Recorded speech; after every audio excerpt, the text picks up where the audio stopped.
Hello, stamp friends. I'm going to give you a little overview of the Curvy set package and give you some ideas for little gifts using the rectangle tins. So let's begin. The Quite Curvy package shown here gives you a wonderful selection.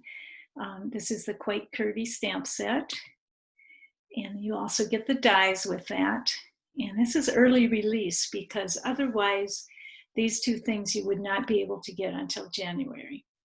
But currently you can get them if you buy the package. The package also includes the Curvy Christmas, which you can use way beyond Christmas for your winter stamp cards and so forth. And then the papers that go with it. So this set is $70.50, and that reflects a 10% discount. And if you contact me, I will give you a $5 off coupon code, as well as some snowflake embellishments. So that will take $11 off your total cost. Here's just a sample using the Quite Curvy set, and you can see how the dies make it easy to cut the pieces out. Those birds are to die for. You'll use them over and over and just make up a whole bunch of them and stick them everywhere. I love them. This shows you the dies again, all the things that you get with it. And I love this card because it gives you a fall option for the Quite Curvy. Here's really a nice soft winter card, and this one could easily be used for spring. So lots of opportunities here. The Curvy Christmas, love the stars and the trees. Just a great set here. Here's a few more examples. So, and again, seeing how it all goes together. I love the way Stampin' Up! Coordinates everything with your papers, your dies, and your stamps. So here again is the Quite Curvy Variety Bundle, which I believe more than I believe it, I know it, you have to order this before January 4th. So the gift ideas I'm going to show you the rectangle tins, which you get 4 in a package for $12. And just so fun. You'll see in a minute. And I'm always pushing the take your pick because it's just changed my life. I'm using gems all the time now that they're so easy to pick up and stick on your paper. And then you'll see the use of the detail trio punch as well. So let's begin. Let's switch to the other camera.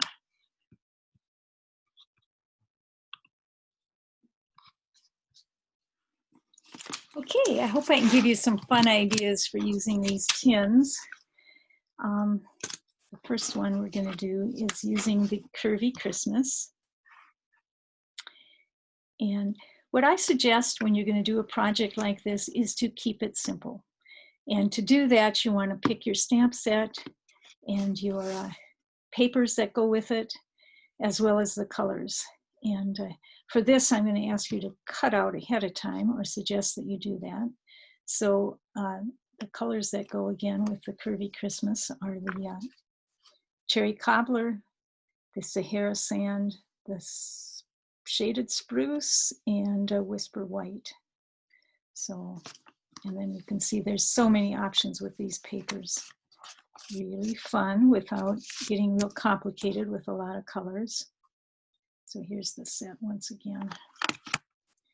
So what you want to do is with your papers, make yourself a little cheat sheet to remember what sizes to cut them. Okay. This is 3 3/4 by 2 1/2, and that fits perfectly on the top lid of your tin. Or you can also use it, it's a perfect size for the inside and the bottom base part, okay? Now, see it, that's not going to come out very easily. So that's why I'm saying when you get to making your tag for the base, you want to go with 3.5 by 2 1/4. And I like to keep my measurements easy to remember, so I'm not getting into 5/8 and 6/8 and whatever.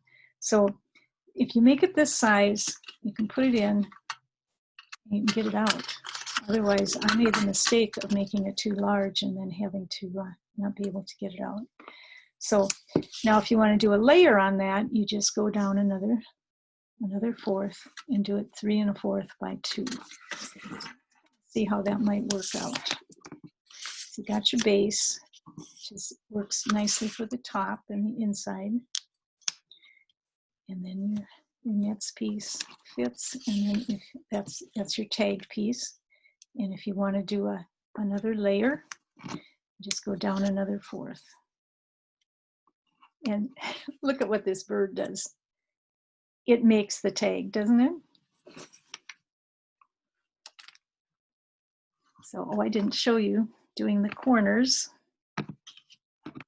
Well, I already punched it, but see how easy this detailed trio makes cutting the corner. Now, suppose we want to make one of the corners fancy, and you just do it this way. You can see that. Now, be sure that you do your corner rounding before you put your pieces together. Otherwise, it's impossible. So get your pieces all together before you do any gluing. Let's see what I did with this one.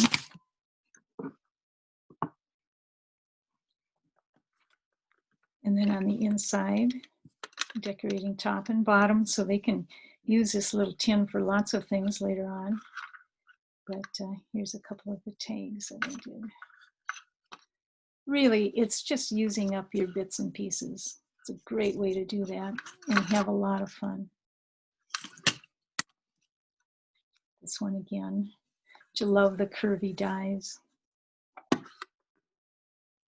just put the papers on the inside. I didn't show you to take your pick, but honestly, guys, for $10, it will save you a lot of aggravation. Watch how easily it picks up. See?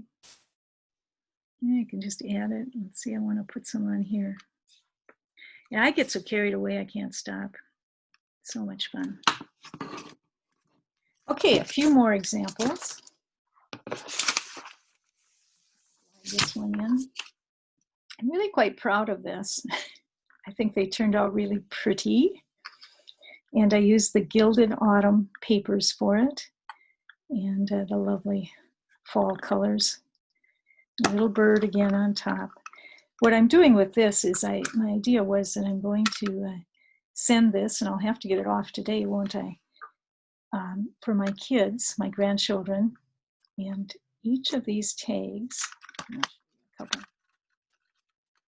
just say I thank God for, and the idea is that they will put one at the dinner plate of everyone for Thanksgiving, and they can write down what they're thankful for.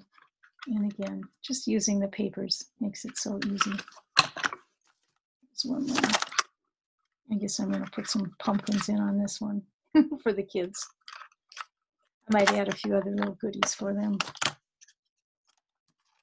So, once again, see how your layering goes. The top piece, 3 3/4 by 2 1/2. Next layer, or the tag layer, is going to be 1 1/2 by 2 1/4. And then if you want to do a base layer, again on top of your base, it would be 3 1/4 by 2. So why do I stress this? Is just that it makes it so easy if you do your cutting and your corner rounding ahead of time, and then you can figure out your designs. So here's just a couple other things just to show you that the tags are not just for gift tags, but you can make it into cards as well. So I could do it with this as well. Love the coordination of the colors. This is one of my favorites. It's Coming Home, and it uses these lovely papers, Trimming the Town, which it's just, the possibilities are endless. And of course, the coordination with the ribbons and so forth. So I'll just show you what I did with these. Isn't that fun? And wouldn't kids or anybody just love it? And again, the papers, they just beg to be a winter scene. And let's look at this. I had a lot of fun with these tags. Oh, this one, let's see. Any number of variety works well. It's a little car with the tree. I love that.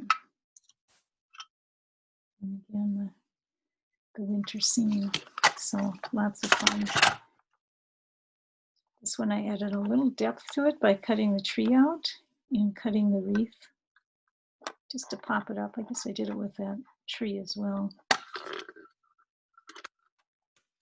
So let me show you one more. This uses the poinsettias and again the die cuts.